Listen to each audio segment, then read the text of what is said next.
For UPSC PCS में स्वागत है। आज तारीख है 21 मार्च 2025 ईस्वी और आज का न्यूज़पेपर आर्टिकल डिस्कशन का वीडियो होगा। पहले एक ज़रूरी सूचना है, वीडियो शुरू करने से पहले मैं उसको बता देता हूं आप लोगों को कि 70 बीपीएससी मेंस एग्जामिनेशन का जो डेट है उसमें कुछ चेंजेस दिख रहे हैं और यहाँ पर ये भी लिखा हुआ टेंटेटिव डेट ही है। ये भी कोई निश्चित नहीं है, फिक्स नहीं है। हालांकि फिक्स तो एग्ज़ाम से एक सप्ताह पहले ही होता है। तो 25, 26, 27, 28 जो अप्रैल है उसमें आपका मेंस एग्जामिनेशन हो सकता है। पहले ये एक सप्ताह पहले होने वाला था, जो डेट है उससे एक सप्ताह पहले होने वाला था, लेकिन अब उस डेट को चेंज कर दिया गया है। 25, 26, 28, 29 4 डेट में आपका मेंस एग्जामिनेशन हो सकता है। आयोग के वेबसाइट पर कल ही ये एग्ज़ाम कैलेंडर प्रकाशित किया गया है। इसमें 71 बीपीएससी की कहीं पर भी चर्चा नहीं है। 71 बीपीएससी की इसमें चर्चा नहीं किया है आयोग ने। क्यों नहीं किया है इसका कोई तो जवाब नहीं है। हालांकि जो बिहार के कुछ न्यूज़ चैनल हैं, बिहार टॉप वगैरह, उन्होंने बोला है कि 71 बीपीएससी जो है वो अपने समय पर हो सकता है और उसके वैकेंसी के बारे में भी चर्चाएँ शुरू हो गई है। कहीं पर 800, 900 या 1000 बताया जा रहा है। ये तो तय है कि 800 से कम सीटें नहीं होने जा रही हैं, कहीं से भी नहीं होने जा रही हैं। हालांकि देखिए वो कब होता है और उसका एग्ज़ाम कैलेंडर में कब डालते हैं ये।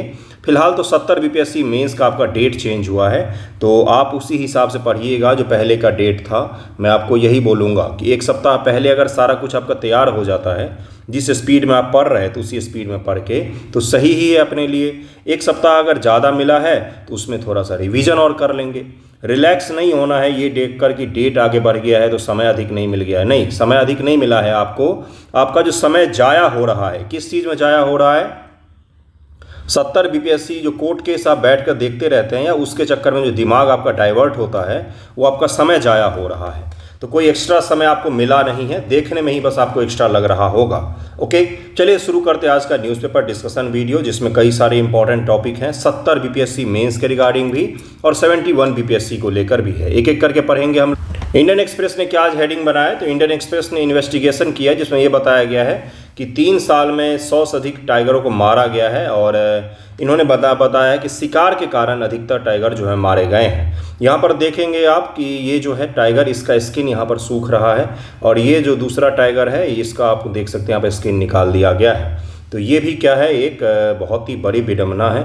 जब भारत सरकार टाइगर को बचाने का इतना प्रयत्न कर रही है, तब भी कोई न्यूज़पेपर ने इन्वेस्टिगेशन किया और उसे पता चला कि 100 टाइगर, किसी देश में 100 टाइगर उपलब्ध नहीं है, आबादी नहीं है इतनी जितने अपने यहाँ पर किसका शिकार हुए हैं। तो उस शिकार का इनको बेचा गया है, मार करके। बेचा ही तो जाता और क्या किया जाएगा। कई सारे लोग अरेस्ट भी हुए हैं। इससे संबंधित क्या न्यूज़ पूछा जा सकता है?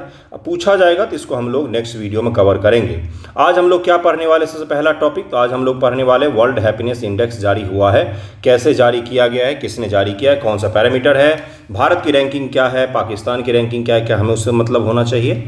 देखिए, इस रैंकिंग में हमें अपना देखना होता है। जिस प्रकार से एग्ज़ाम में आपके मार्क्स कितने आ रहे हैं, सबसे पहले आप उसको देखिए और उसका विश्लेषण कीजिए। अगल बगल के लोगों के मार्क्स क्या आ रहे हैं, क्या है उसमें, उस पर ज़्यादा ध्यान नहीं देना है। किस हिसाब से वर्ल्ड हैप्पीनेस रैंकिंग में पाकिस्तान को हमसे अच्छा रैंकिंग दिया जाता है, इसका कोई जवाब है ही नहीं। जहाँ पर नॉर्मल खाने पीने की वस्तुएं भी इतनी ज़्यादा महंगी हो कि लोग ट्रकों के पीछे दौड़ रहे हों, उसका वर्ल्ड हैप्पीनेस में हमसे अच्छा कैसे हो सकता है? हमें उस पर जाना ही नहीं है, उस विवाद में। हमें अपना चीज़ें देखना है, उसको ज़रा डिटेल में हम लोग देखेंगे। एक एक करके टॉपिक शुरू करते हैं, देखते हैं कौन कौन से टॉपिक हैं। देखिए, यही है न्यूज़ कि फिनलैंड सबसे हैप्पी देश है, अफ़गानिस्तान सबसे दुखी देश है, इंडिया जो है 8 प्लेस हमारा सुधार हुआ है, लेकिन पाकिस्तान, चाइना इन सबसे नीचे हैं। फिनलैंड सबसे खुशहाल देश है, सबसे पहला पीटी का पॉइंट आपका हो गया। फिनलैंड लगातार 8वें वर्ष विश्व का सबसे खुशहाल देश बना हुआ है और वीडियो के पीडीएफ के अंत में आपको मिल जाता है एमसीक्यू भी। आज तो इस पर आधारित करीब 50 एमसीक्यू हैं जिसका आप प्रैक्टिस कर सकते हैं बैठ कर। कल मैंने दे भी दिया था, तो आप यूट्यूब से भी ज्वाइन कर सकते हैं, केवल एमसीक्यू के लिए भी ज्वाइन कर सकते हैं। आंसर राइटिंग के लिए जुड़ेंगे तो उसमें आपको पीडीएफ मिल ही जाता है, न्यूज़पेपर का भी, न्यूज़पेपर डिस्कशन का भी। 24 मार्च से नेक्स्ट मंडे से शुरू हो रहा है, तो अगर आपको जुड़ना हो 71 बीपीएससी ओनली तो आप जुड़ सकते हैं। टेलीग्राम पर मुझे मैसेज कर सकते हैं, इंस्टाग्राम पर भी कर सकते हैं। अफगानिस्तान सबसे दुखी देश है, इसे बताया गया है। अन्य नॉर्डिक देश जो हैं, देखिए टॉप 20 में यूरोपियन कंट्री जो होते हैं वो लीड करते हैं हैप्पीनेस वगैरह में। जैसे नॉर्वे, डेनमार्क, आइसलैंड, स्वीडन भी शीर्ष 10 में शामिल हैं। अफगानिस्तान सबसे दुखी देश है। अफगानिस्तान विश्व का सबसे दुखी देश घोषित किया गया है। लेबनान, रवांडा, मध्य अफ्रीकी गणराज्य भी सबसे निचले स्थानों में से एक है। भारत की रैंकिंग की हम लोग बात करेंगे तो भारत की रैंकिंग में 8 स्थानों का सुधार हुआ है। 8 प्लेस हम ऊपर आए हैं, लेकिन यह अभी भी 118वें स्थान पर बना हुआ है। भारत अपने पड़ोसी देश जैसे नेपाल, पाकिस्तान और चीन से नीचे है। पाकिस्तान 74वें स्थान पर है, कैसे है पता नहीं। चीन 68वें स्थान पर है। यूरोपीय देशों का दबदबा है इसका देखिए। आपको लग रहा होगा कि केवल ये पढ़ के बढ़ जाना है, नहीं, ये वन लाइनर वाला क्लास नहीं चल रहा है। क्या केवल यही पढ़ के हम लोग ख़त्म करेंगे? नहीं। अब ज़रा मैं आपसे सवाल पूछता हूँ, हो सके तो इसको नोट डाउन कर लीजिएगा। दुनिया की 5वीं बड़ी इकॉनमी होने के पश्चात भी भारत हैप्पीनेस जैसे रैंकिंग में क्यों नीचे है, इसके कारण और इसके समाधानों को लिखिए। इस सवाल के 2 हिस्से हैं कि दुनिया की 5वीं बड़ी इकॉनमी है हम, पहले आपको इसके बारे में लिखना पड़ेगा। उसके बाद आपको लिखना पड़ेगा कि क्यों है हम हैप्पीनेस रैंकिंग वगैरह सब में हमारा क्यों नीचे है। हम बार बार इंडेक्स जारी करने वाले को तो ब्लेम नहीं कर सकते हैं। ठीक है, भारत सरकार इसको झुठला दे, गलत बोल दे, ठीक है। सवाल के स्तर पर अगर हम लोग आपसे पूछा जाए तो आप किस प्रकार से इसको लिखेंगे? क्या कारण हो सकते हैं? क्या आपने सोचा उस चीज़ को? जब मैंने टॉपिक पढ़ाना शुरू किया तो क्या आपने कारणों को सोचा भी कि क्या कारण हो सकते हैं? अभी सोचिए, जरा लिखिए उसको। अमेरिका के रैंकिंग में गिरावट, अमेरिका के रैंकिंग में गिरावट हुआ है। डोनाल्ड ट्रंप के जीतने के बाद से अमेरिका के रैंकिंग में गिरावट हुआ है। यूक्रेन 105वें स्थान पर है, 2024 में 111वें स्थान पर था। सीरियसली 111वें पर था, अब 105वें पर आ गया है। यूक्रेन युद्धग्रस्त है, लेकिन भारत से अच्छी रैंकिंग है उसकी। किस प्रकार से है भाई? अमेरिका की रैंकिंग अब तक के सबसे निचले स्तर पहुंच गई है, यह 24वें स्थान पर है। 2012 में अमेरिका 11वें स्थान पर था। रिपोर्ट के मानदंड किस आधार पर हम मानते हैं कि कोई खुश है या कोई दुखी है? तो यहाँ पर देखिए जरा, प्रति व्यक्ति जीडीपी, सामाजिक समर्थन, स्वास्थ्य, जीवन प्रत्याशा, स्वतंत्रता, उदारता और भ्रष्टाचार की धारणा। इन पैरामीटर के आधार पर, इन 6 पैरामीटर के आधार पर, ये 6 मानक हैं जिसके आधार पर हम मानते हैं कि कोई देश खुशहाल है या कोई देश दुखहाल है। आपको मैं एक चीज़ सजेस्ट करूँगा, ये 6 के 6 आपको याद होने चाहिए। यूपीएससी ने 2020 के पीटी एग्जामिनेशन में एक सवाल पूछा था। क्या सवाल पूछा था कि जो पहले जारी किया था वर्ल्ड बैंक के द्वारा जारी किया जाता था, ease of doing business ranking, तो रैंकिंग के पैरामीटर क्या क्या हैं, इस पर यूपीएससी ने प्रीलिम एग्जाम में सवाल पूछ लिया था। तो रैंकिंग के पैरामीटर पर आपसे सवाल पूछा जा सकता है। देखिए क्या है यह डेटा, ग्लैप, वर्ल्ड पोल, ऑक्सफोर्ड वेलबींग रिसर्च सेंटर और संयुक्त राष्ट्र सतत विकास समाधान नेटवर्क द्वारा एकत्रित किया जाता है। ये तीनों संस्थान हैं जिसके द्वारा एकत्र किया जाता है। इसमें सबसे इंपॉर्टेंट कौन सा है? तो संयुक्त राष्ट्र सतत विकास समाधान network, United nation sustainable development solution network इसको कहा जाता है, UNSDN कहा जाता है, इसके द्वारा एकत्र किया जाता है। अनुसंधान के अनुसार खुशहाली आय से ज़्यादा सामाजिक समर्थन, स्वास्थ्य और विश्वास पर निर्भर करती है। अब जरा यहाँ पर एक निबंध मैं आपको दे दूँ कि खुशहाली आय से ज़्यादा सामाजिक समर्थन, स्वास्थ्य और विश्वास पर निर्भर करती है। इसके क्या मायने हैं? इकोनॉमिक्स में एक चैप्टर पढ़ा जाता है, ज़रा रुक कर समझते हैं इस चीज़ को। उसको पढ़ा जाता है कि भाई HDI, ह्यूमन डेवलपमेंट इंडेक्स, कहाँ पर पढ़ते हैं हम लोग? जहाँ पर हम पढ़ते हैं कि ग्रोथ क्या होता है और डेवलपमेंट क्या होता है। इकोनॉमिक्स में पढ़ा जाता है कि वृद्धि क्या होता है और विकास क्या होता है। क्या बोला मैंने? वृद्धि क्या होता है और विकास क्या होता है। वृद्धि का मतलब होता है कि आपके पास पैसा बहुत आ रहा है, मतलब कि इकोनॉमिक रूप से आप मजबूत हो रहे हैं। लेकिन डेवलपमेंट का मतलब होता है, विकास का मतलब होता है कि आप कितने खुश हैं, आपका स्वास्थ्य सही है कि नहीं, आपका लाइफ स्टाइल जो है वो सही है कि नहीं, आपके यहाँ पर लोग गरीब तो नहीं हैं, ये चीज़ देखा जाता है। ये किस में आता है? तो ये आता है विकास में। इकोनॉमिक्स से पहला ही चैप्टर में सवाल लिखवाता भी हूँ, ग्रुप वगैरह में आपने लिखा भी होगा कि आर्थिक वृद्धि और आर्थिक विकास में अंतरों को लिखिए। ये आपके पीटी और मेंस सिलेबस का हिस्सा है। तो इस प्रकार का निबंध अगर आपको दे दिया जाए, खुशहाली आय से ज़्यादा सामाजिक समर्थन, स्वास्थ्य और विश्वास पर निर्भर करती है, इसके बारे में लिखिए।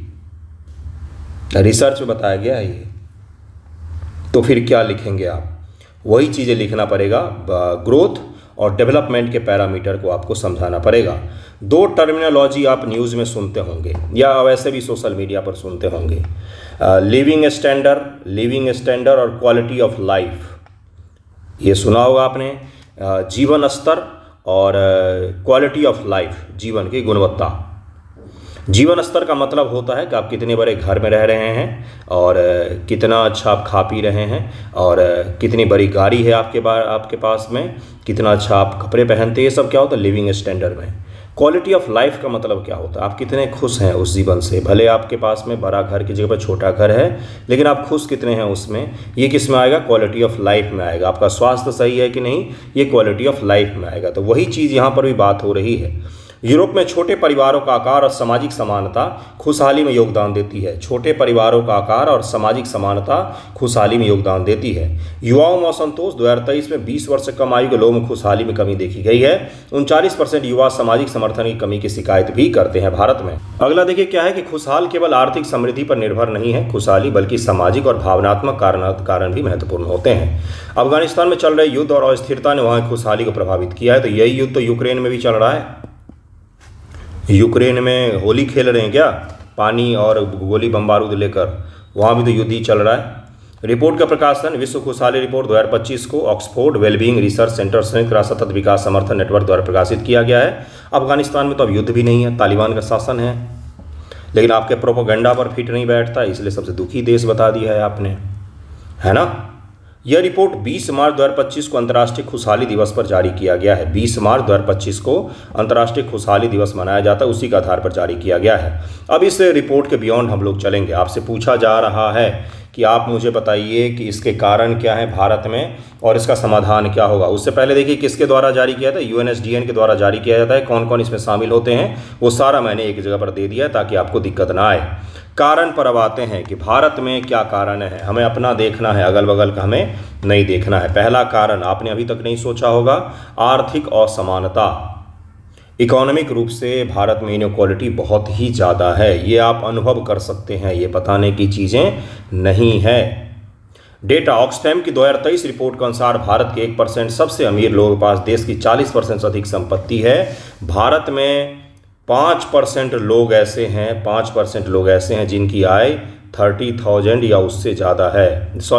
15% लोग ऐसे हैं, 15 या 20% आई थिंक, विवेक देवरॉय समिति जी का था। 20% लोग ऐसे हैं जिनकी आय 30,000 या उससे ज़्यादा है, बाकी की आय उससे कम है। बिहार का अगर लें तो 6,000 रुपये से अधिक आय वाले लोग बहुत कम है बिहार में, पर मंथ की मैं बात कर रहा हूँ। ग्रामीण क्षेत्रों में लोग रोजगार के लिए शहरों में पलायन करते हैं, लेकिन वहाँ भी न्यूनतम मजदूरी पर काम करने को मजबूर हैं। सामाजिक समर्थन की कमी है।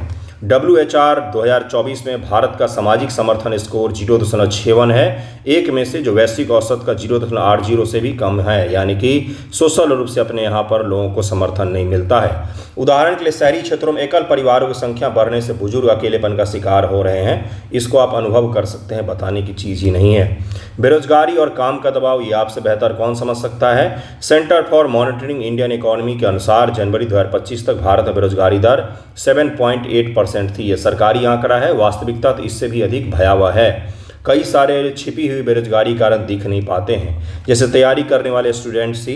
बेरोजगारी किसको कहा जाता है, बेरोजगार कहा जाता है जो काम करने की इच्छा रखता हो लेकिन उसको काम नहीं मिल पा रहा हो, इसको बेरोजगारी कहा जाता है। तो कई सारे लोग केवल इसलिए भी तैयारी करते हैं, आपको ही पता होगा कि उनको कोई काम नहीं मिला है, तो कुछ नहीं करने से अच्छा तैयारी करने में लग जाते हैं। अगर उनको काम मिले तो आज छोड़ दे तैयारी। ऐसे बहुत सारे स्टूडेंट्स होते हैं जिसमें उनकी कोई गलती नहीं होती है, बल्कि उनके साथ आपको थोड़ा सा सेंसिटिव होना चाहिए। उनको काम नहीं मिला है क्योंकि अच्छा कॉलेज नहीं था, अच्छा एजुकेशन नहीं मिला, इस कारण से आज के स्किल के हिसाब से मैच नहीं कर पा रहे हैं। भ्रष्टाचार का धारणा है। IT सेक्टर में ओवरटाइम, नौकरी का सुरक्षा से कर्मचारियों पर तनाव बढ़ा है।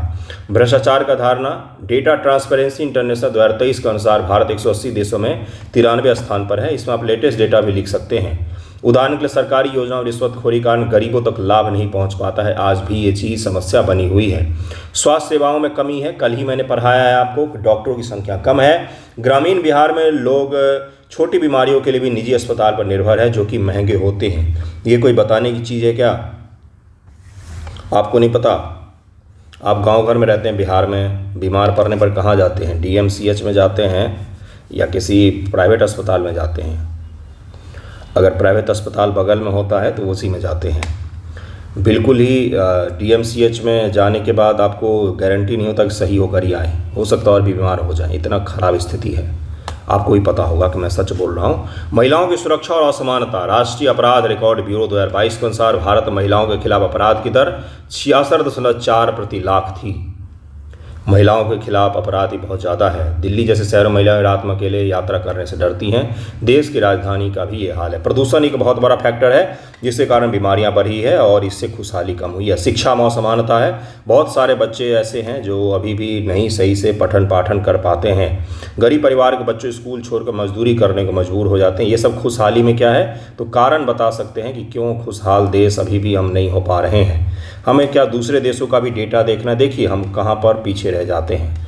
चूँकि हमारी आबादी 140 करोड़ है और ये रिपोर्ट में आंकड़ा जो होता है वो संख्या बल के आधार पर देखा जाता है। इस कारण से हमारी रैंकिंग नीचे आ जाती है। हमें नहीं मतलब पाकिस्तान का क्या है, अफगानिस्तान का क्या है, चीन का क्या है।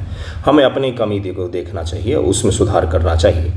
आर्थिक समानता को बढ़ावा कैसे बढ़ावा दिया जा सकता है भाई, तो कैसे खुशहाली को ठीक कर सकते हैं। आर्थिक समानता बढ़ाएं, सामुदायिक बंधन को मजबूत करें, कम्युनिटी सेंटर, सांस्कृतिक आयोजन हो। जापान का एक इन्होंने उदाहरण दिया है, कोइंका कहा जाता है। सामुदायिक केंद्र लोगों को जोड़ते हैं, आपस में लोगों को जोड़ते हैं। ये रोजगार के अवसर को बढ़ाना, भ्रष्टाचार पर नियंत्रण, स्वास्थ्य सुविधाओं में सुधार किया जा सकता है। सभी के साथ सुझाव भी लिखे हुए। महिलाओं के लिए सुरक्षा और सशक्तिकरण किया जा सकता है। पर्यावरण संरक्षण पर ध्यान दे सकते हैं। शिक्षा का विस्तार किया जा सकता है सुधार के लिए। मेंस के पॉइंट ऑफ व्यू से ये सारे मैंने आपको कवर करवाए हैं। प्रीलिम के पॉइंट ऑफ व्यू से भी सारा डेटा दिया हुआ है इसमें, लेकिन जब आप प्रैक्टिस करेंगे MCQ का, जो कि इसके PDF के अंत में रहता है, तो फिर आपका कंप्लीट हो जाएगा। प्री मेंस दोनों के अकॉर्डिंग एक वीडियो से आप कंप्लीट कर सकते हैं 71 BPSC के रिगार्डिंग या 70 BPSC मेंस के रिगार्डिंग। इसमें से आपका दोनों हिस्सा कंप्लीट हो रहा है, तो कृपया करके सीरियसली अंत तक देखा कीजिए ताकि आपका टॉपिक मिस ना हो। नेक्स्ट टॉपिक देखिए कौन सा है। नेक्स्ट टॉपिक है कि US की एक फर्म है जिसने भारत में वेट लॉस ड्रग को इंट्रोड्यूस कर दिया है। 2.5 mg का जो वाइल होता है छोटा सा, वो 3500 रुपये का मिल रहा है। क्या है ये? वेट लॉस कम करने की दवाई। बिल्कुल सही सुन रहे हैं आप। वज़न आपका भी ज़्यादा है क्या, तो आप ये दवाई यूज़ कर सकते हैं वेट लॉस कम करने के लिए। क्यों मैं ये कह रहा हूँ, क्योंकि कुछ समय पहले मैंने ये पढ़ाया था। वेट लॉस कम करने की दवाओं को भारत में जो ड्रग से रिलेटेड एजेंसी है, दवा से रिलेटेड एजेंसी है, वो इसकी जांच परीक्षा कर रही थी और उसी समय मैंने आपको बताया था कि आने वाले समय में इसको अनुमति दी जा सकती है और अब अनुमति मिल गई है। तो क्या यहाँ से सवाल पूछा जाएगा, दाम पूछा जाएगा क्या? नहीं पता, हमें नहीं पूछा जाएगा दाम वगैरह, लेकिन आपको पता होना चाहिए कि दवा की कंपनी का क्या नाम है और दवा क्या है। अमेरिकी कंपनी एली लिली ने भारत में ट्रिजेपाटाइड, क्या कहा जाता है इसको, ट्रिजेपाटाइड कहा जाता है, नामक वजन घटाने वाली दवा लॉन्च की है। यह दवा इंक्रेटिन मिमिटिक्स के समूह की है जो हार्मोन को प्रभावित करके वजन कम करने में मदद करती है। ये दवाएं जो हैं ये सुरक्षित मानी जाती हैं वज़न कम करने के दृष्टिकोण से। मैं आपको सजेस्ट करूंगा कि वज़न अगर कम करना हो, बड़ा ही सिंपल सा फॉर्मूला होता है। मैंने भी कम किया है। एक समय था जो 90 kg तक चला गया था वज़न, हद से ज़्यादा अत्यधिक हो। क्यों होता है? क्योंकि आप जितना खाते हैं अगर आप उतना शरीर को काम नहीं करने देंगे तो फिर वज़न बढ़ जाएगा। सिंपल सा कैलकुलेशन है, जितना आपने खाया अगर उतना एनर्जी को आपने नहीं किया उससे ज़्यादा को, तो कम कभी नहीं होगा। जितना आप खा रहे हैं उससे ज़्यादा आप शरीर को वर्कआउट करने दीजिए तो आपका कम हो जाएगा, है ना। तो ये सिंपल सा होता है फॉर्मूला। अगर आप एक्सरसाइज करके या थोड़ा सा वर्कआउट करके वज़न कम करते हैं तो वो फिर आप अलग दिखेंगे, और अगर आप दवा खा करके या डाइटिंग करके वज़न कम करते हैं तो फिर आप अलग दिखेंगे। दवा का कार्य क्या होता है, तो देखिए क्या करता है। टिरजेपाटाइड ग्लूकागन जैसे पेप्टाइड 1 और GIP ग्लूकोज निर्भर इंसुलिन पेलीपेटाइड, बड़ा ही अटपटा सा नाम है, रिसेप्टर्स को प्रभावित करती है। दरअसल में क्या करती है, हमारे शरीर में जो हार्मोन्स हैं उनको ये इम्पैक्ट डालती है और उस हार्मोन के द्वारा ग्लूकागन को रिलीज को कम कर देती है, जिससे क्या होता है, पाचन को धीमा करके आपका भूख नियंत्रित कर देता है। ये भूख नियंत्रित कर देता है, आपको भूख नहीं लगेगा। यह इंसुलिन उत्पादन को बढ़ाती है ग्लूकागन रिलीज को कम करती है और पाचन को धीमा करके भूख को नियंत्रित कर देती है, जिसके द्वारा आपको भूख कम लगेगा तो आप खाएंगे कम। क्या भारत में लोग भूख लगने पर ही खाना खाते हैं? नहीं, भारत में लोग घड़ी देख करके खाना खाते हैं। 8 बज गया तो खाना खा लेते हैं। भूख से कोई खास मतलब होता नहीं है इंडिया के लोगों को। 10 बज गया रात का, खाना खाने का समय होगा तो खा लेते हैं, भूख नहीं है तो कोई बात नहीं। भारत में उपलब्ध कीमत टिरजेपाइडाइड भारत में 2.5 मिलीग्राम में ठीक है, ये हमें नहीं याद रखना है, दवा की कीमत पर हमें ध्यान नहीं देना है, काफ़ी महंगा भी होगा। उपयोग और प्रशासन, यह दवा साप्ताहिक इंजेक्शन के रूप में स्वप्रशासित की जा सकती है, आप खुद से भी लगा सकते हैं साप्ताहिक इंजेक्शन के रूप में, वीक में एक बार। इसका उपयोग मोटापा या फिर 25 से 29 के BMI वाले, बॉडी मास इंडेक्स वाले लोगों को जो मधुमेह, हृदय रोग या थायराइड कैंसर जैसी समस्याओं से पीड़ित हैं के लिए किया जा सकता है। किन के लिए है दवाएं? जिसको मधुमेह है, डायबिटीज़ है, हृदय का रोग है, थायराइड कैंसर जैसी समस्याएं हैं, उनका वजन बहुत ज़्यादा तेज़ी से बढ़ता है। थायराइड वालों का आपने देखा होगा अत्यधिक तेज़ी से वजन बढ़ जाता है उनका, तो उनके लिए है। सामान्य लोगों को तो उपयोग नहीं करना चाहिए। मुझे नहीं पता, मैं डॉक्टर थोड़ी ना हूँ। क्लिनिकल ट्रायल के परिणाम क्या रहे? अध्ययन में 2539 वयस्कों परीक्षण किया गया है। 72 सप्ताह में 5 मिलीग्राम खुराक पर औसतन 15% वजन कम हुआ है। 72 सप्ताह में 5 मिलीग्राम की अगर आप खुराक ले रहे हैं, 5-5 मिलीग्राम की ही खुराक ले रहे हैं, तो आपका वजन 15% तक कम हुआ है। 72 सप्ताह मतलब कितना हो गया? लगभग में 1 साल 4 महीने के करीब में हो गए, है ना, उतना ही हो गया। 10 मिलीग्राम खुराक पर 19.5% और 15 मिलीग्राम पर 20.9% वजन कम हुआ है। अगर आप हाई डोज लेते हैं तो 20% तक, अगर आपका वजन 100 किलो था तो 80 किलो पर आप आ जाएंगे, आपका वजन कम हो जाएगा। इससे तेज़ी गति से तो आप जिम करके और भोजन कम करके कर सकते हैं मेरे हिसाब से, लेकिन जिनके लिए बनाया गया है वो एक हेवी एक्सरसाइज नहीं कर सकते हैं, बीमार होते हैं कई बार, तो उनके लिए बनाया गया है। ठीक है, अगला देखिए क्या है। दूसरा जो दवाई है उसका जब ट्रायल किया गया तो 36 सप्ताह में टिरजेपाइडाइड लेने वाले 20.9% वजन कम किया है। जिन्होंने दवा बंद की उन्होंने केवल 5.5% अतिरिक्त वजन को कम किया है। चुनौती और समाधान क्या है? भारत मोटापे के लिए इस दवा की मांग है, लेकिन दवाओं की निगरानी ठीक नहीं होने से दुरुपयोग का खतरा है। मरीजों को बिना आहार और व्यायाम के इस दवा पर निर्भर नहीं होना चाहिए। यहाँ पर भी वही कहा गया है कि भारत में प्रिस्क्रिप्शन के बिना भी आपको लगभग में सारी दवाएं मिल जाती हैं, लेकिन बाहर के देशों में क्या होता है ना गुरु, कि वहाँ पर बिना प्रिस्क्रिप्शन, डॉक्टर के बिना लिखित में आपको दवाइयाँ जल्दी नहीं मिलती है। कुछ दवाओं पर आप देखेंगे कि लिखा रहता है कि आप डॉक्टर का पर्ची लेकर आएंगे तभी आपको मिलेगा, लेकिन भारत में ऐसा होता नहीं है। भारत में लोकल मेडिकल जो दुकानें होती हैं उस पर सभी प्रकार की सभी दवाएं आप बिना डॉक्टर के सुझाव के भी ले सकते हैं। तो अगर ये दवाएं भी बिना डॉक्टर के सुझाव के बिकने लग जाए तब तो ये हाजमोला के जैसे लोग खाने लग जाएंगे। दुष्प्रभाव क्या है? मतली, उल्टी और गैस्ट्रिक समस्याएं बन सकती है। थायराइड कैंसर या मल्टीपल एंडोक्राइन नियोप्लासिया टाइप 2 वाले मरीजों के लिए अनुशासित नहीं है। ये चिकित्सकों की सलाह क्या है? बिना आहार और व्यायाम के यह दवा प्रभावी नहीं होगा। डॉक्टर ने बोला है कि बिना डाइट कम किए दिन भर ठूसे जा रहे हैं और सोचेंगे दवा खाकर कम हम लोग मोटापा कम कर लेंगे, तो ऐसा कुछ नहीं होने वाला है। तो ये मैंने आपको दवा के बारे में बताया है। दवा का नाम ध्यान में रखिएगा, उसके अलावा कुछ भी ध्यान में मत रखिएगा। ठीक है, नेक्स्ट टॉपिक पर चलते हैं। इसमें कुछ खास नहीं था। देखिए अगला क्या है, the looming power shortage, very very important. 70 BPSC mains के रिगार्डिंग या 71 मेंस के रिगार्डिंग सबसे इंपॉर्टेंट टॉपिक में से एक होता है। BPSC मेंस एग्जामिनेशन में एक सवाल फिक्स होता है कि पूछा ही जाएगा आपसे, किससे? तो ऊर्जा सेक्टर से। परमाणु ऊर्जा पूछा जाए, कोयला पर आधारित ऊर्जा पूछा जाए, नवीकरणीय ऊर्जा पूछा जाए, एक सवाल पूछा जाएगा ऊर्जा पर आधारित। लगभग हर दूसरे वर्ष पूछा ही गया है। आप पिछले साल का क्वेश्चन का जब मैंने विश्लेषण किया था तो मैंने दिखाया था इस न्यूज़ में क्या क्या कहा गया, इस आर्टिकल में क्या क्या है। पहले उस आर्टिकल के चीज़ों को हम लोग क्रक्स निकाल रहे हैं, देन हम लोग बढ़ेंगे कि नवीकरणीय ऊर्जा की स्थिति भारत में क्या है, उसको डिटेल में ज़रा पढ़ेंगे, अध्ययन करेंगे। और मैं आपको बताता हूँ, ऊर्जा का सेक्टर पढ़ के जरूर ही जाइएगा एग्जामिनेशन में। किसको पढ़ना है? परमाणु ऊर्जा को लिख करके रख लीजिए, गारंटेड है पढ़ना ही पढ़ना है। भारत में परमाणु ऊर्जा के कितने केंद्र हैं, कहाँ कहाँ पर हैं। परमाणु ऊर्जा जब पूछा जाता है तो मैप बना करके कुछ केंद्रों को आप दिखा सकते हैं। परमाणु ऊर्जा के बारे में पढ़ना है, उसके समाधान के संकट क्या है, समाधान क्या हो सकता है, भारत में वर्तमान में कितना परमाणु ऊर्जा, कितना % भारत में सप्लाई हो रहा है।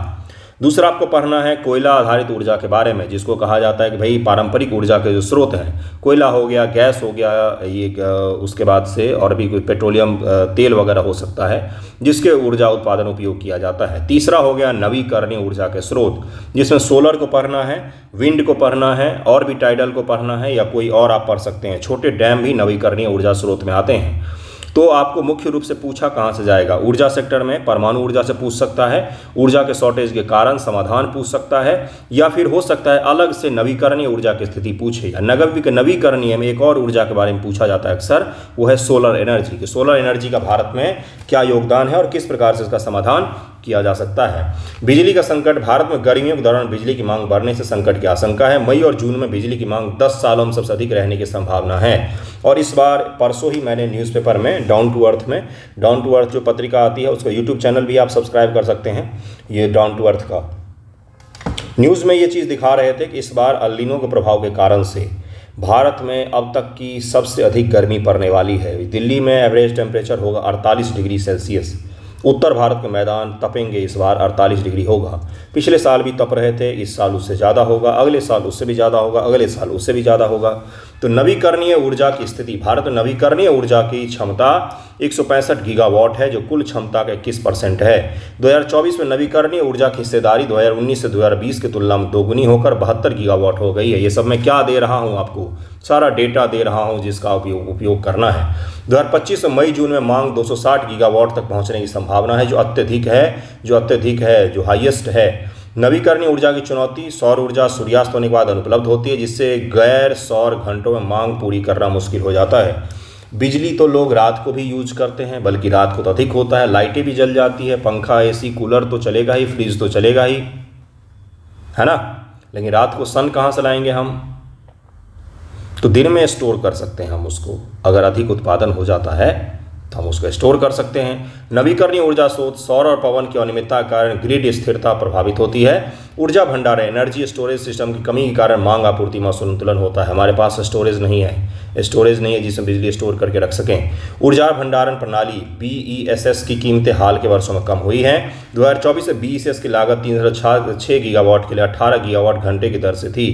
भारत में 2025 तक 208.25 गीगावाट BESS की आवश्यकता है, लेकिन अपने पास अभी भी ये उपलब्ध नहीं है। राष्ट्रीय नीतियां और लक्ष्य क्या है?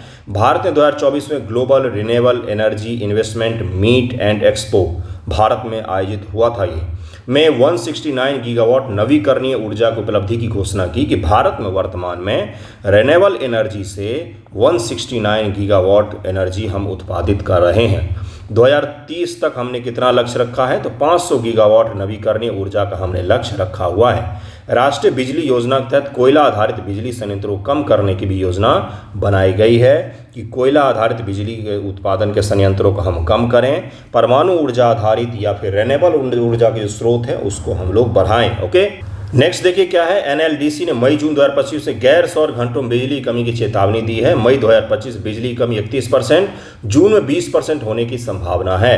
कोयला आधारित संयंत्रों में कमी, नवीकरणीय ऊर्जा की अनियमितता इसके कारण हो सकते हैं। सुझाव और समाधान क्या हो सकता है कि हम स्टोरेज प्रणाली को बढ़ाएं, थर्मल और नवीकरणीय ऊर्जा का संतुलन को भी हम बढ़ा सकते हैं। वैश्विक संदर्भ क्या है? भारत में कोयला आधारित बिजली की हिस्सेदारी 75% है। हो सकता है आपसे प्रीलियम में ही पूछ ले कि भारत में 50% बिजली कोयला पर आधारित है, या फिर ये स्टेटमेंट दे सकता है 50% वाला तो गलत हो जाएगा। भारत में 50% से अधिक बिजली की उत्पादन जो है वो कोयला आधारित संयंत्रों से होता है, बिल्कुल सही हो जाएगा। स्टेटमेंट क्या लिखा हुआ है इसको विशेष रूप से ध्यान में रखें। नेक्स्ट देखिए आपको मैं क्या पढ़ा रहा हूँ। नेक्स्ट मैं पढ़ाऊँगा वर्तमान में स्थिति क्या है भारत में। कुल क्षमता, भारत में नवीकरणीय ऊर्जा का स्थापित क्षमता 2024 तक 200 गीगावाट तक पहुंच गई है। कुल बिजली उत्पादन क्षमता 46.3% है। स्रोतों का योगदान है, पवन ऊर्जा का सबसे अधिक है। नवीकरणीय में सबसे ज़्यादा कौन सा? तो पवन ऊर्जा, सौर ऊर्जा सबसे पहला, सोलर का सबसे पहला है। देन हम लोग विंड एनर्जी पर आते हैं, पवन ऊर्जा। उसके बाद से जल विद्युत, छोटे स्तर के जो डैम होते हैं वो नवीकरणीय में आते हैं। बहुत बड़े स्तर का जो डैम होता है वो और नवीकरणीय में आता है, क्योंकि पर्यावरण को वो कहीं ना कहीं नुकसान पहुंचाता है। बायोमास और अन्य स्रोत जो होते हैं वो शेष हिस्सा प्रदान करते हैं, तो सबसे ज़्यादा सोलर एनर्जी से मिलता है रिन्यूएबल में। हरित ऊर्जा का योगदान 2025 तक हरित ऊर्जा गैर जीवाश्म स्रोतों से कुल बिजली का उत्पादन 42% अधिक हिस्सा बनाती है। लक्ष्य व नीति हमने क्या रखा है, 2030 का लक्ष्य हमने रखा है 2030 तक 500 गीगावाट रखना है हमें। 50% बिजली उत्पादन नवीकरणीय स्रोतों से होगा। वर्तमान में 75% किससे है, कोयला से है। तो इसको कम करके हम कहाँ पर ले आएंगे, 50% पर ले आएंगे। रेस्ट 50% कहाँ से हो जाएगा, तो नवीकरणीय ऊर्जा स्रोतों से हो जाएगा। ये आपसे मेंस एग्जामिनेशन में पॉइंट बना करके लिख देंगे, खुश हो जाएगा चेक करने वाला, मार्क्स दे देगा आपको अच्छे। नेट जीरो का हमने 2070 के लिए लक्ष्य रखा है, यानी कि जितना हम कार्बन का उत्सर्जन करेंगे पेड़ पौधे उतने ही होंगे जो उस कार्बन को क्या करेंगे, तो सोख लेंगे। इसकी को नेट जीरो कहा जाता है। नेट जीरो का तात्पर्य कार्बन का उत्सर्जन जीरो करना नहीं होता है। नेट जीरो लिखा हुआ है, ना कि जीरो लिखा हुआ है। नेट जीरो का तात्पर्य होता है कि उत्सर्जन जो है वो इतना करेंगे जितना पर्यावरण सोख लेगा कार्बन को, तो उसको बोलेंगे टोटल जीरो हो गया, रिजल्टेंट क्या हो गया, जीरो हो गया। COP21 में प्रतिबद्धता व्यक्त की थी प्रधानमंत्री जी ने। और हरित हाइड्रोजन 2030 तक 5 मिलियन टन हरित हाइड्रोजन उत्पादन का हमने लक्ष्य रखा है। दरअसल में अगर हमें कोई बचा सकता है, मानव को कोई बचा सकता है, तो वो हाइड्रोजन ही है, या फिर न्यूक्लियर फ्यूजन की प्रक्रिया। पृथ्वी पर अगर सन बना लिया जाए, पृथ्वी पर सन आधारित अगर हम एनर्जी बना लें तो वो हमें बचा सकता है। हाल के प्रयास और उपलब्धियां, वैश्विक मंच, भारत नवीकरणीय ऊर्जा क्षेत्र में उभरता हुआ लीडर बन रहा है। प्रधानमंत्री मोदी ने संयुक्त राष्ट्र जलवायु कार्रवाई शिखर सम्मेलन UN क्लाइमेट एक्शन समिट में नवीकरणीय ऊर्जा लक्ष्य को 175 गीगावाट से 450 गीगावाट तक कर दिया था। हमने तो अब 500 गीगावाट रखा हुआ 2030 तक के लिए। इलेक्ट्रिक वाहनों को भी हम बढ़ा रहे हैं, लेकिन 2000 भारत में अभी वर्तमान में 75% जो एनर्जी है वो कोयला से आता है, और आप गाड़ी को इलेक्ट्रिक बना रहे हैं। तो गाड़ी जो चार्ज हो रहा है उसको बिजली कहाँ से मिल रहा है, तो कोयला वाले बिजली से मिल रहा है। तो क्या पॉल्यूशन कम हो गया, क्या रिजल्टेंट पॉल्यूशन जीरो हो गया? नहीं, पॉल्यूशन का आपने शिफ्ट कर दिया। जो शहर में पॉल्यूशन हो रहा था वो पॉल्यूशन कहाँ जा रहा है, लोड बढ़ने के कारण जहाँ से बिजली उत्पादन हो रहा है वहाँ पर और कोयला जलाएंगे वो लोग बिजली की डिमांड को पूरा करने के लिए, क्योंकि अब गाड़ी भी आप बिजली पर चला रहे हैं। पहले गाड़ी तो आप चार्ज नहीं करते थे ना, पहले आप गाड़ी नहीं चार्ज करते थे, अब आप गाड़ी भी चार्ज कर रहे हैं, तो वो भी तो लोड बढ़ेगा। तो यानी कि आपने शहरों का प्रदूषण जहाँ पर बिजली बनाया जा रहा है वहाँ पर शिफ्ट कर दिया है, क्योंकि देश में इलेक्ट्रिक वाहन तो बढ़े हैं लेकिन कोयला पर आधारित अभी इलेक्ट्रिसिटी सप्लाई होता है 75%। तो क्या टोटल जीरो हुआ? नहीं, रिजल्टेंट जीरो नहीं हुआ। क्या पॉल्यूशन बंद हो गया? नहीं।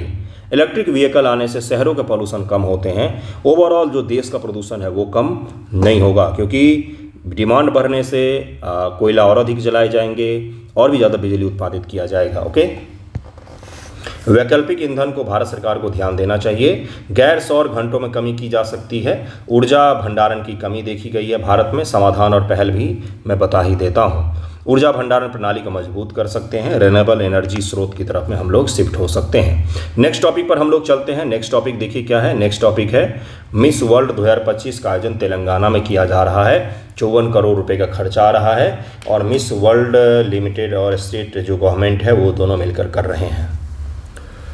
क्या ये टॉपिक इतना ही सिंपल होता है? अगर इतना ही सिंपल होता तो मैं बस बोल के बढ़ जाता। नहीं, भारत में पहला मिस वर्ल्ड कब जीता गया है मुझे नहीं पता, सर्च कीजिएगा, कोई ना कोई फेमस हीरोइन ही होंगे। मिस यूनिवर्स कब जीता गया है, मिस इंडिया कंपटीशन वगैरह सब कब शुरू हुए हैं, तो ये सब आपको दिखेगा कि जब से हमने इकोनॉमी को उदारीकरण की ओर बढ़ाया है और तब से ये सब चीज़ें अधिक हुई हैं। देखिए होता क्या है, ये कैपिटलिस्ट चीज़ों का बोलबाला होता है। इसमें क्या मायने बनता है इसका भाई, मिस वर्ल्ड मिस यूनिवर्स का? तो एक अलग मैं आयाम दे रहा हूँ आपको सोचने के लिए। कोई मिस वर्ल्ड जीत करके आएगा, फिर वो आएंगे भारत में और बताएंगे कि हमने फेयर लवली का उपयोग किया। ऐड आता है ना, मैं ये नहीं कह रहा हूँ कि वो उपयोग करते हैं। हमने डव का उपयोग किया, हमने दूसरे का उपयोग किया, साबुन का उपयोग। उनको क्या किया जाता है, उनको उपयोग किया जाता है एडवर्टाइजमेंट के लिए। कोई भी महिला या पुरुष जीत करके आते हैं तो फिर उन सामानों को भारत में बेचा जाता है।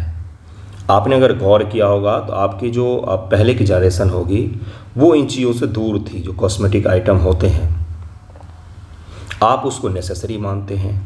तो ये चीज़ कैसे संभव हो पाया? तो ढेर सारे एडवर्टाइजमेंट आपके आस पड़ोस में माहौल बना करके।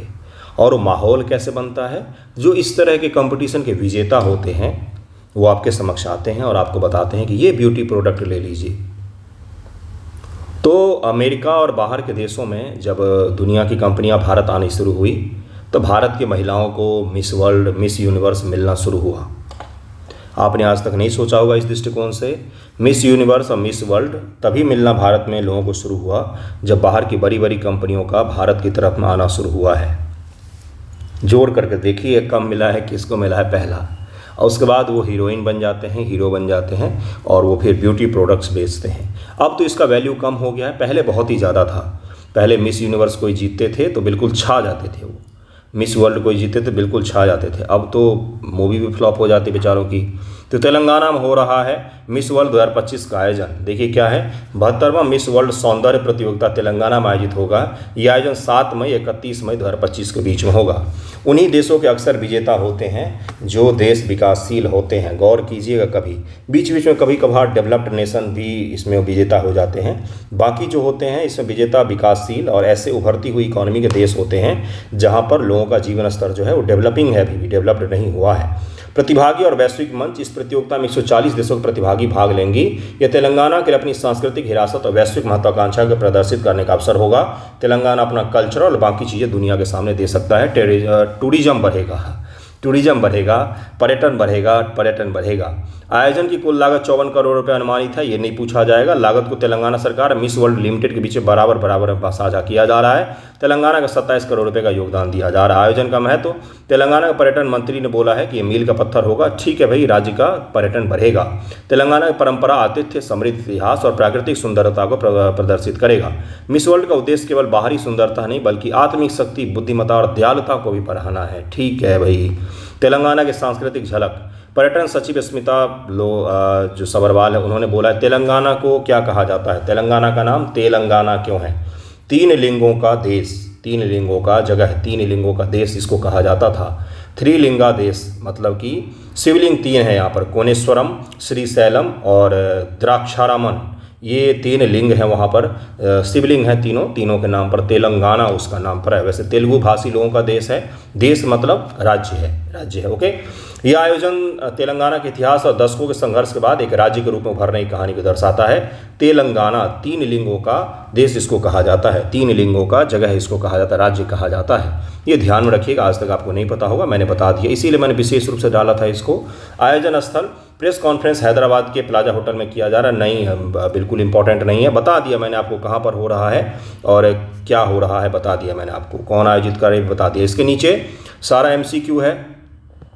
इंग्लिश वाले में इंग्लिश में MCQ होगा, बहुत सारे MCQ हैं आज तो, आसान भी हैं। देखिए कठिन और आसान लिखा है, आसान ये लिखा हुआ है, यहाँ पर आपको कठिन लिखा हुआ दिखेगा। ओके, तो ये है इसमें। कल मैंने निबंध का और आंसर राइटिंग का वीडियो डाला था। जिनको आंसर राइटिंग निबंध में दिक्कत आती कृपया करके जाकर उसको देखें। मैंने कल भी बोला था, आज ही बोल रहा हूँ। आप जो आज ही मैंने पढ़ाया है, क्या पढ़ाया मैंने, विश्व हैप्पीनेस इंडेक्स जो जारी किया गया है उसको लिखिए कि विश्व हैप्पीनेस इंडेक्स जारी हुआ है, भारत की रैंकिंग जितनी है उसके क्या कारण है, भारत की खराब रैंकिंग के क्या कारण है और क्या समाधान है। खुद से लिखिए, कोशिश कीजिए कि लिखेंगे तो चीज़ें याद होंगी आपको, मेंस के थ्रू में PT की तैयारी हो जाएगी। ओके, बाकी तो इसमें दूसरा भी टॉपिक था एक मैंने जो पढ़ाया है, बिजली सेक्टर, भारत में ऊर्जा की कमी का क्या कारण है, आपसे पूछा जा सकता है। नोट डाउन कर लीजिए सवाल को, इसके कारण और इसके समाधानों को पहचानिए। आप पहचानिए ज़रा बैठ करके और बताइए कि क्या कारण है, क्या समाधान है। डेटा भी मैंने अब आपको दे दिया है, सारा कुछ बना करके आपके सामने रख दिया है। अब आपको हाथ से उठा करके खाना है। अगर आप वो भी नहीं करेंगे तो फिर ये गलत हो जाएगा। एक बार कोशिश कीजिए कि करें, इसको लिखें। Okay, thank you so much आप सभी का वीडियो देखने के लिए।